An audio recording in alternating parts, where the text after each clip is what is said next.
He got hit with so many typicallys and uniques. Well, that's unique. We don't really see that very much. Yeah, typical or unique. Aiden was unique today, or there was Right. something typical today. Oh, yes, that is very typical. We see it all the time. Oh, don't worry about it. That's typical. Oh, every child is unique, so we can't say what is typical. That's typical. See you later. We call it the typical unique conversation. Welcome back to Typically Unique. I'm Kim Aponte, and I'm here with my husband, Carlos. Hello, and we are going to wrap up our medical journey with this episode number 37, and just kind of put a bow on this whole 37 episodes that we've been talking about Brutens and AML, and we're going to get into the donor. We've been teasing a lot of this, and we had, I think this first journal entry kind of talks about maybe some thoughts on who this person was and what Aiden was kind of reacting to. So let's get right into it. Yes. So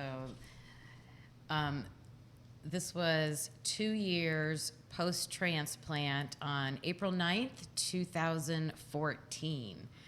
Aiden is now 2 years post-transplant, and he had his checkup yesterday. His counts are all normal except his iron, which is too high because of all the blood transfusions he received. So now they're taking blood from him once a month until it gets normal. We were at Rainbow from 9 in the morning till 2:30 in the afternoon, and he had a bunch of tests done.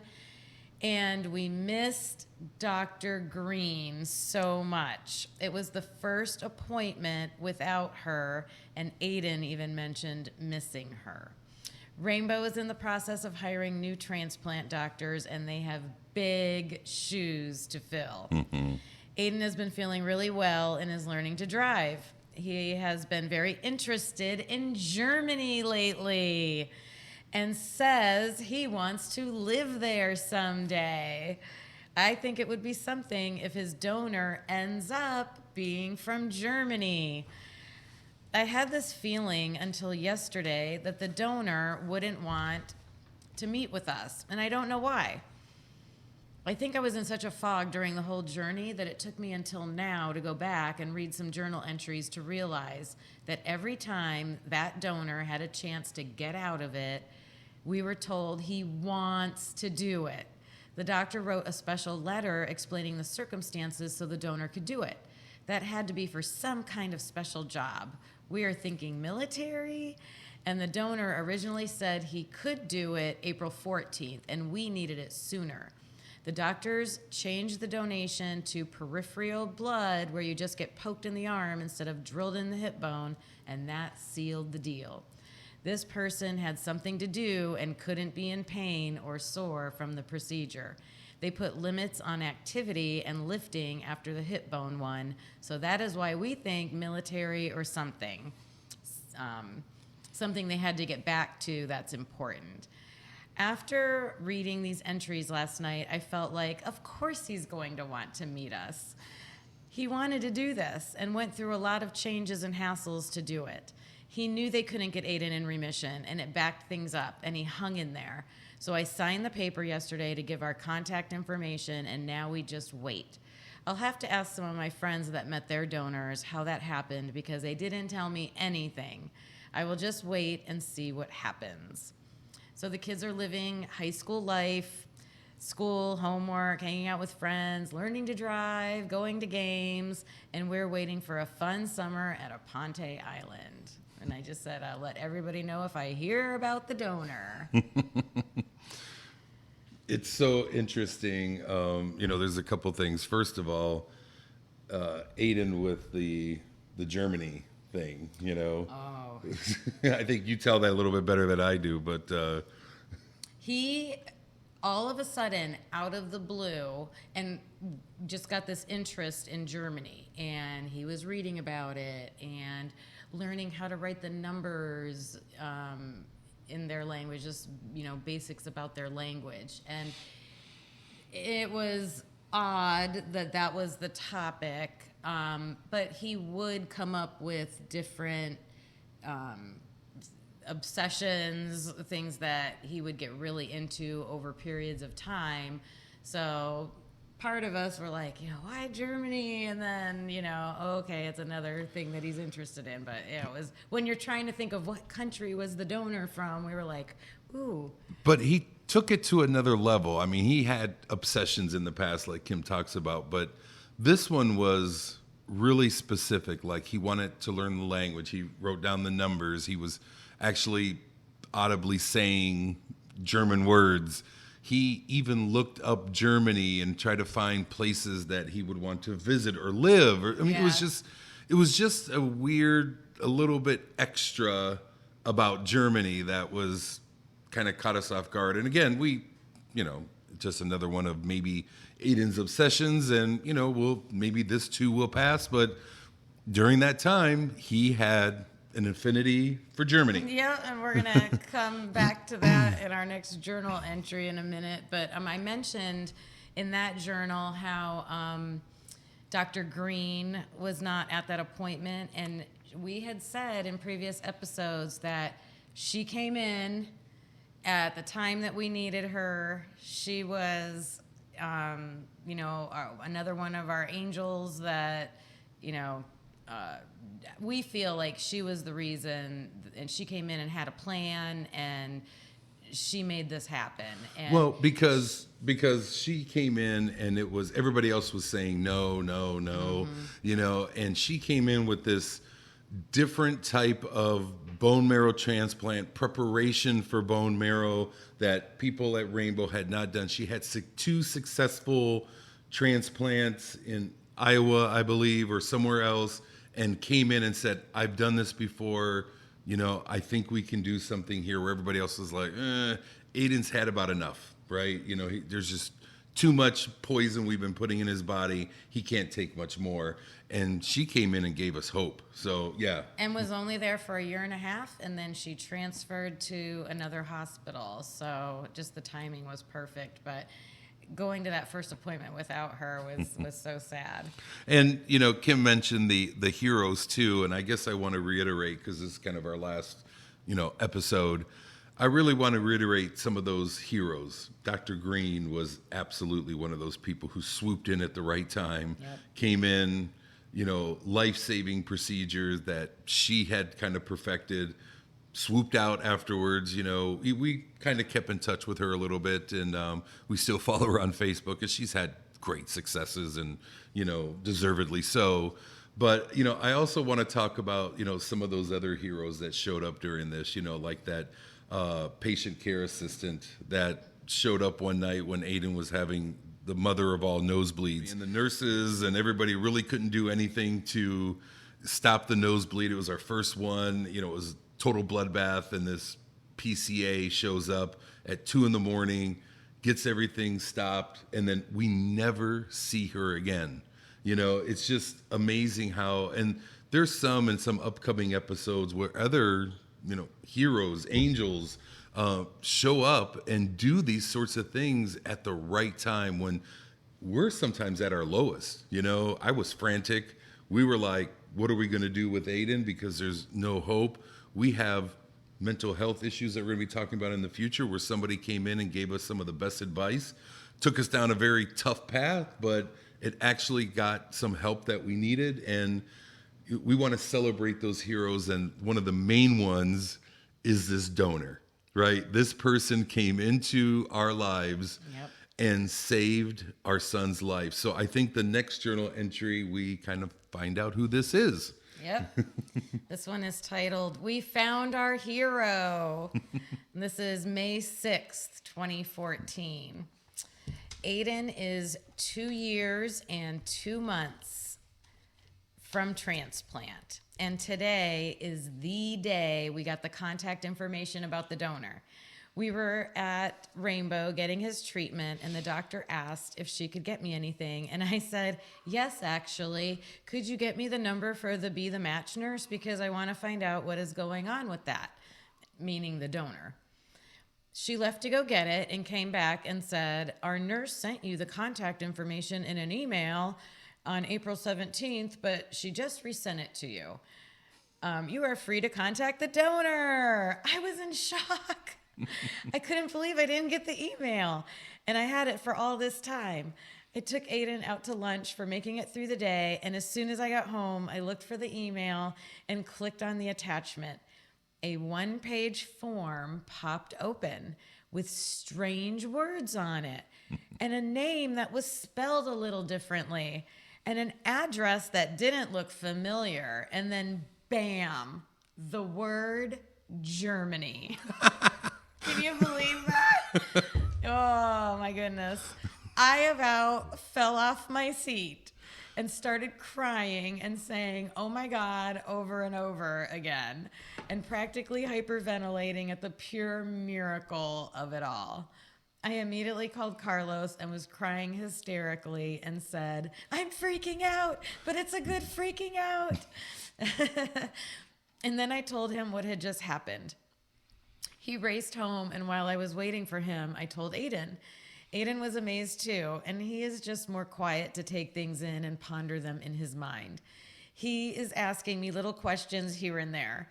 So Carlos got home, and we looked at the donor's Facebook page, and he is 25 and from Germany and a nice-looking young man. We had his email address and Facebook. Yeah, we went with the immediate format of Facebook. Carlos sent him a brief but informative and thankful message to introduce us, and then sent a friend request. The donor accepted our request and read our message, but it took him a while to respond. What he wrote back made us start crying all over again. This young man lost his father to the same illness 14 years ago. Our hearts broke for him over what this probably meant for him as well. He was very sweet and said he would like to get to know us too, and has been waiting for this day. We are just so happy and so thankful today. We plan to get to know our hero and hopefully Skype with him real soon. We wanted to share this happy, momentous day with all of you because you all have been here for us to hold us up through the good and the bad. So thank you all, and we will keep you updated as we learn more. Like you reading that, like, I know. got me all over again. Like, I remember just saying, oh my God, oh my God, oh my God, because we were looking for this journal post, and I think you found it first. And I said, did it start with, oh my God? right, that's right. And the crazy part about that was, I think when we found out that we could know the B2Match donor after a year if they were within the States. Yes. And 2 years if they were not within the States, that I think those were dates that we marked on our calendar, right? Especially the first year, we really, really wanted to know. But then life kind of takes over, and for us not to pin that date, and start calling people on the exact 2-year anniversary, and then to find out that they had actually reached out to us, but it took us a while to even find it, was, interesting. So it was like a rush to say, hey, let's reach out, and thank you. And we have this information, and, we really wanted to find out everything we possibly could in the moment. Yeah, you wait for so long, and then it's just a whirlwind. We were, from finding out to being in contact with him was hours. Just a matter of hours. It was crazy. And I don't want, because you had mentioned, I think in the journal entry, that we were shocked. We were shocked that it was Germany, but not shocked as in, we knew it was somebody from overseas. But I think the shock was that Aiden had exhibited some German interest, and boom. It was more like a short infatuation. Short infatuation. But then boom, all of a sudden, this person's from Germany. And I think I was telling Kim earlier today, of all of Europe, it wasn't France, it wasn't Spain, it wasn't, the UK, it was Germany, and how could he have picked that and our donor to be from Germany? So I think that was just absolutely crazy. Yeah, I was really thinking it would be a Hispanic country. Yeah. Because, he's half Hispanic, and my ancestry is all over the place. So, but there must be a lot of German, but I don't know how that works. So it's just crazy. And I guess the other part of this is for Aiden to have, after maybe the first year, some of those interests. How much did the bone marrow DNA, right? Because now he has that DNA, right? how much of that bone marrow DNA into his shell of a body has said, wow, you now have German interests because this blood has been flowing in somebody else for all these years who've had German interests. We chat a little bit about these things before we create our episodes, so we're prepared. But I just now thought of this, or remembered this. I asked the nurse practitioner up at the hospital about that, because that's just such a crazy coincidence, you know? And she said, well, your body, it has memory cells. It is like memory cells. I don't know if that's the exact terminology. It was something like that she said. And I could totally see that. Like, wow, not that he had actual memories, but enough to trigger something, the thoughts about that. These cells, this blood, which was the engine for his entire body, right? Yeah. Somehow, some way implanted that culture into his body for a little bit, and he was exhibiting so much of this that it was like, wow, this is weird. This is out of left field, right? So that was kind of neat. But the hero of this story is a gentleman by the name of Nicholas Ashton, and as Kim mentioned, he's 25 years old. He was at the time. Right now, what? Gosh, maybe in his 30s, but 25 years old. I immediately wanted to reach out to him. Kim immediately wanted to reach out to him. We did. We found out a little bit later that he probably didn't speak and write English all that well, but had a girlfriend at the time. I'm not sure if they're still together or not, but we're going to find out soon because we're going to reconnect here. And she was doing a lot of the writing for him. So she was kind of speaking on his behalf.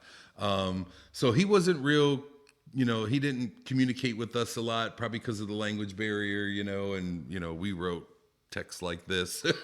But we would write a lot to him, and then his would be very short.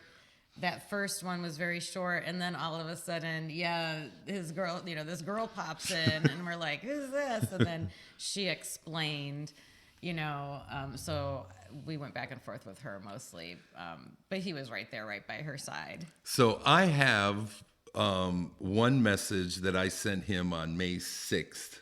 Right, which was the day of this, right? About the same day. Yep, same day. So on May 6th, we don't wait; we get right to it. I sent him a Facebook message, and I will let Kim read it, what we wrote to him, and what the response was.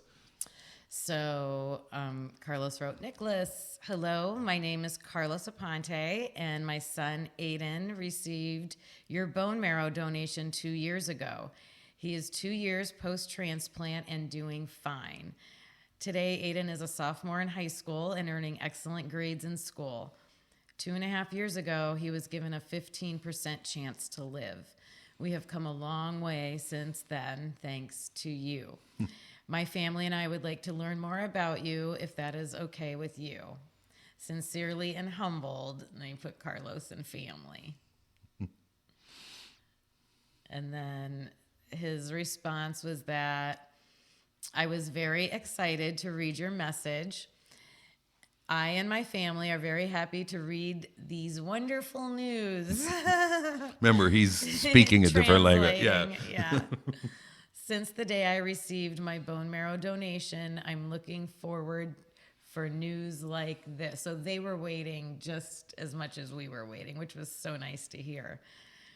I'm living in, I don't know how to say these places, but we'll just leave it as little cities in Germany. Yeah. He has a mother and a sister, and my dad died 14 years ago because of the same illness. So the same illness that Aiden had. So it was a pleasure to help Aiden. I'm very emotional. Oh. It's getting me now, too. I hope I can learn more about you. Sincerely, Nicholas.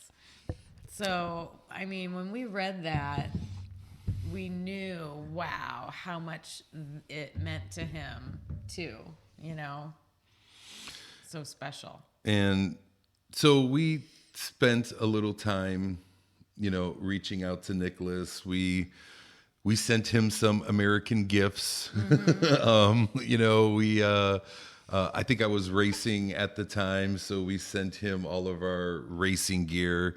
He was a Starbucks coffee collector, so we went a couple places and got those. Yeah, because he didn't make the trip here, so we tried to get some Starbucks that we could get. Yeah, they had those like collector. I can't remember if they were the tumbler. I think they were the tumblers. Yeah, but and then we messaged back and forth, a little bit.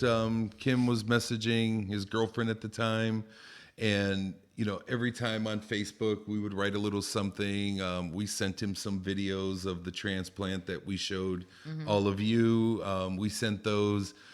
Every birthday, wished him happy birthday to our favorite person in the world. We at the time, I don't want to make this, sad or negative in any way, but we at the time were so grateful, Kim and I. I mean, our just love for this person that we didn't know was so great. And we wanted Aiden to share in that, and to also be like, hey, introduce yourself to this person. Maybe you guys can Skype and, learn a little bit about each other. And I'll leave it as Aiden didn't want to participate.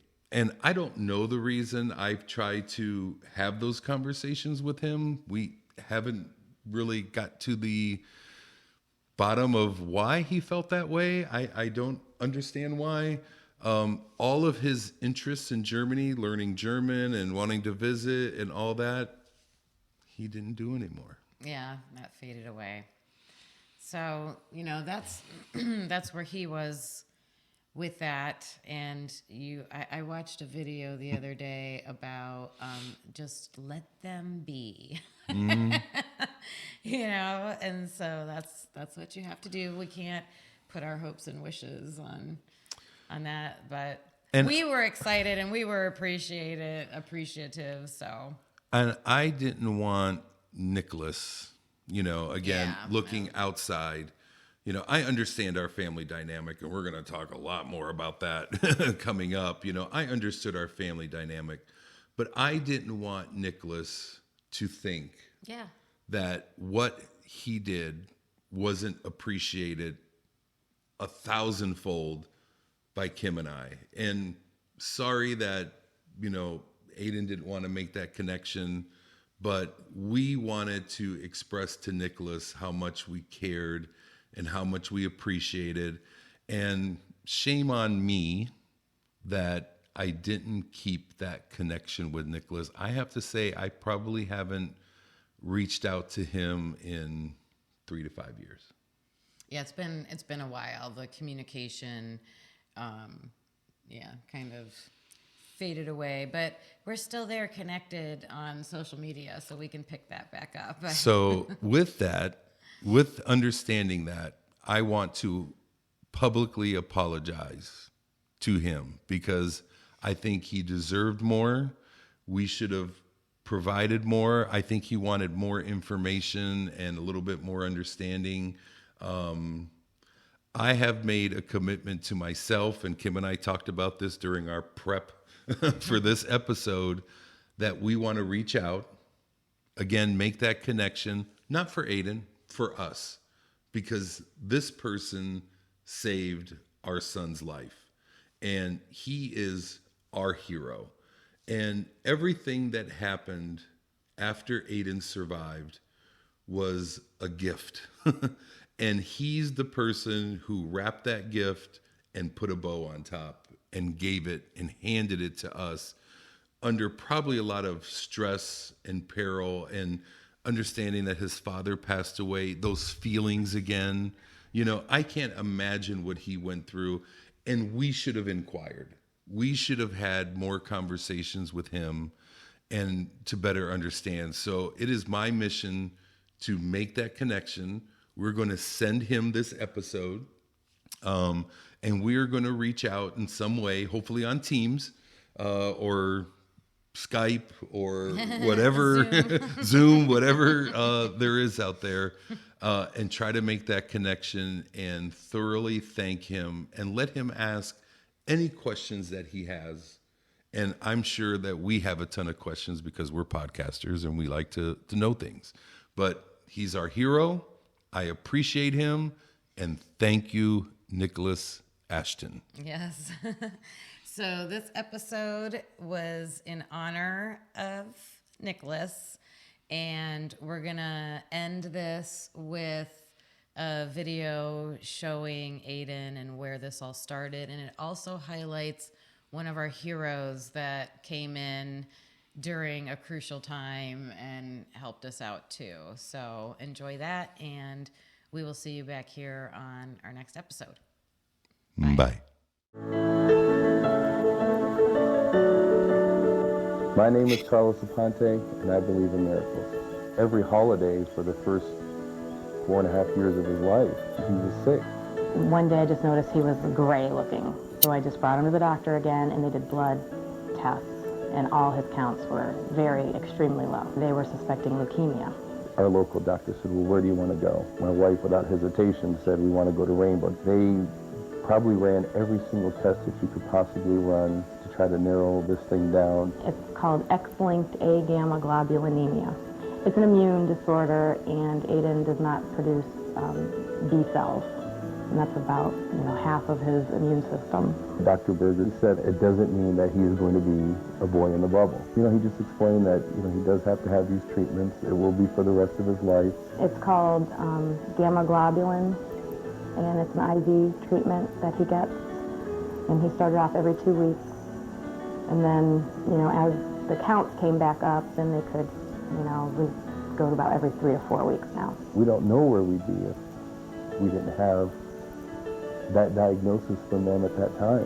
In town, we were just kind of treating symptoms, And it wasn't until we went up there that we actually found out, the root of the problem. He's much healthier. He hasn't had a significant infection. With the ability to replace the antibodies he doesn't make, we can give him a pretty normal life. We've had 2 lives with our son, and that in itself is a miracle to see how far we've come from the first 4 years of his life. His name is Aiden, and he is a miracle.